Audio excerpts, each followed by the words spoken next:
This is Red Corner, Blue Corner, right here on Stadium. Got a lot to talk about this week. Had a fun weekend of games, but that is my guy, Jake Butt. We call him Paul Bunyan this week. Trophy is residing in Ann Arbor. Former captain, Mackey Award winner, All-American for the Wolverines. And that is Joshua Perry. That is mini Joshua Perry. And as you can see, that is a national championship ring because that Joshua Perry is a national champion, a captain, and my partner here on Stadium. And we want to welcome you into this show as well. Interactivity is the name of the game. We want you to get involved, and we'll start off by having you scan that QR code right there on the screen. Who would win if Georgia and Michigan played this Saturday? We want to know your answer to that. But before we get into all the action that we were able to take in, Jake Butt, how was your weekend? You know, weekend was great. Lincoln, phenomenal city. Remember T-Bob asked, where would you rather go to a party at? Lincoln delivered. Nicest people in the world. So a coffee here in Chicago is about $10. A coffee there is like $3. Sure. Awesome, awesome city. Crowd was packed. Good game, too. Yeah, I'm a big fan of Lincoln, so I'm glad you enjoyed it. Word on the street is that Brooke Fletcher, who's the host of the Stadium Clubhouse you can catch on this network, wants to move there. So she did say she wants to move. Yeah, yes. I'm happy for her. My weekend, you know, it was cool. Watched the blowout. East Lansing was fine. Went to the Pizza House. That's actually nice. Really good food there. Yeah, it is. If nothing else, I had a couple of good meals. Now, I want to recap our picks heading into the weekend. This has been a toughie for Mr. Butt. As you can see, Brick and I did pretty well there. I am 16-5 on the year. Meanwhile, Jake is 13-8. He had Penn State, nasty, and then you had Illinois. You thought it was going to be Brett Bielema's revenge? Yeah. Listen, I'm not okay. The Illinois pick was a good pick until it wasn't. I was riding high there. I'm like, hey, we're about to close this one out, and then an offensive lineman scores a go-ahead touchdown. I mean, my goodness gracious. I mean, the Iowa pick was a good pick until it wasn't too, right? And what did I say? I said I'm done picking against Iowa. I've learned my lesson as soon as I say that. Now, in hindsight, because you've been trying to tell me the Penn State pick was a bad pick. I'm going to have to take that one on the chin. But you know why it's okay? Paul's back home, baby. Paul stayed with the good guys, so it's all good. I'll bounce back this week. The Wolverines got to bring home the trophy, the Paul Bunyan trophy. All right. Our producer who went to Michigan State said we have to move on from the Paul Bunyan talk. So let's take it out to the Columbus, where you did pick that game wrong, and I had been telling you about what Penn State really was as a team. And I think that there were a lot of things revealed in this football game. Certainly was not a high-scoring game, 20-12 affair, and really Penn State had to score a touchdown the last minute to try to clean things up. I thought both of the defenses, though, did some really good things there. Now, as you measure either one of these teams, Ohio State or Penn State against Michigan, do you think either one of them can beat the Wolverines? I mean, I think either one can, right? I think these teams are talented enough that anything can happen. I'm not going to write them off immediately. But if I had to pick between the two, I think it's Ohio State. And what's really interesting about this is, sure, it was a defensive battle. And I don't think Ohio State has the explosive offense that they have had in recent years.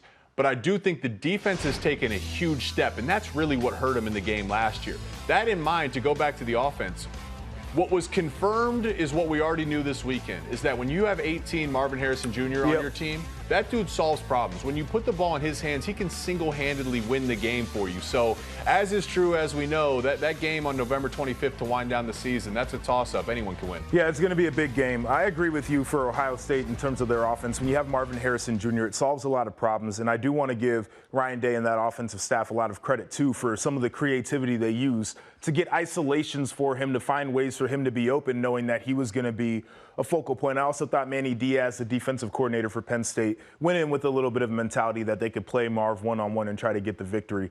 Probably not the way that I would have started that game off. But as I do look at this and think about who has a chance to beat Michigan, I think Michigan's the superior team to both of these teams right now. Ohio State, though, and you mentioned the defense and the way that they've been winning.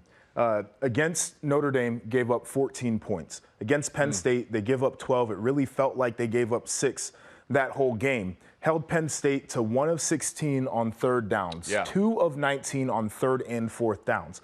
The level to which their defense is playing, I think, is a game changer.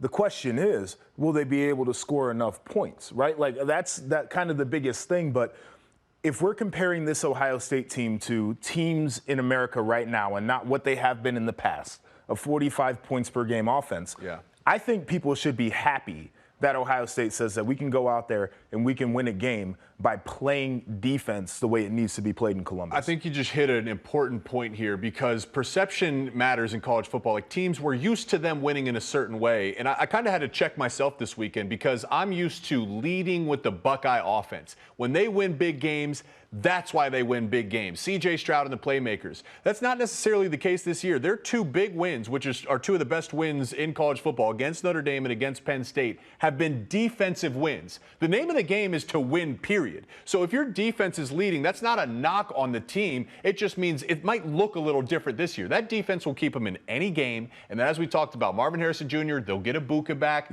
Henderson back. Those weapons can get you anywhere you need to go. I think the one thing, if you're trying to find an edge on an early look at how Ohio State could beat Michigan, is I think Michigan's offensive line, once again, is really good.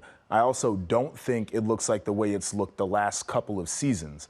And with Ohio State's defense playing the way that it is, can they create some chaos situations up front to take advantage of an offensive line where it's probably hard to find a matchup, but maybe you could create one there? Yeah, you know who didn't create chaos this weekend was the Michigan State Spartans, as you previewed. So let's go over there, and we kind of previewed it here. Do you think, even though we kind of expected this to happen, did you learn anything about Michigan this weekend in the blowout win? I wanted to say no because I think this was the expectation. I had the score basically coming into I thought it was going to be a 50-plus point win for Michigan, and they almost got there. 1 point off. Right? Yeah. And so, like, this basically went to what my expectation was of that football game. If I'm trying to look for things, number one, I would say J.J. McCarthy continues to wow in terms of the way that he extends plays to throw it down the field instead of just becoming a runner. Last year, it was a go through 1, 2's not there, and I'm probably pulling it down. Now he's like 1, 2, 3, 4, extend the play. Now I'm back to 1 who's probably getting wide open because guys can't cover for that long. That's good football. It also takes me back to the offensive line for just to say this. I'm shocked that they didn't run it better against this Michigan State front. And this year, it feels like the run game has been more of a subtlety than the pure dominance that we've seen. It's less of the explosive big runs and more of a we're on schedule doing it. And I'm curious when they're going to unlock that next level because I think they have it in them. Yeah, I think that's a fair point, but I also think we're able to learn more things because of that being true, because the run game hasn't been as completely dominant, though at times I still think it's been dominant and it's certainly above average. But what that's allowed us to see is that step from JJ. And we've seen Roman Wilson emerge. We've seen the tight end room have a huge game. Not Those just guys are good. AJ Barner, and they block well too. So they're a complete team. I think there's just what I learned about Michigan this weekend, and it's been a product of the whole season. It started when Coach Harbaugh got suspended. It continued last week with the sign allegations, and you're playing a rival, and everyone's writing that game off. I want to see maturity and leadership because I think that's a big piece of allowing you to reach your goals of a national championship. And they've checked every single box. To me, they're playing like a team that is still pissed off about the TCU game last year. They told us they would learn from it. They told us they would improve upon it. Everyone says that. They're putting the product on the field to prove it. I mean, look at Jim Harbaugh just creating adversity for his football team, right? Like He's just creating situations for his team to respond to. How about that? How cool is that? Now, remember, you can send us questions and videos to our site. Go to watchstadium.com/submit. And one of our fans, Justin, did just that. Let's see what he has to say. I am so sad right now. Cooper DeJean had an amazing punt return touchdown called off because they said he waved his hand for a fair catch. Ridiculous call. What do you think? What do you think? So, Justin, you should be sad, right? And I think most people see that and they're like, that's ridiculous. That is not a fair catch. Let's make this important distinction, though, because once that went to replay, that is a reviewable play. And the rule book makes the distinction that that is illegal. In fact, a point is not illegal. A point allows that to be a live ball. But waving your hands becomes disconcerting signals. And though I think we can all look at that and say Cooper DeJean was not trying to wave the white flag, and Minnesota certainly didn't take that rule is in place to make sure you don't deceive the punt team. You can't just call a fair catch, pick it, and run. No one was deceived on Minnesota, but that is the correct call per the rule book. Now I'll say this, I don't agree with it.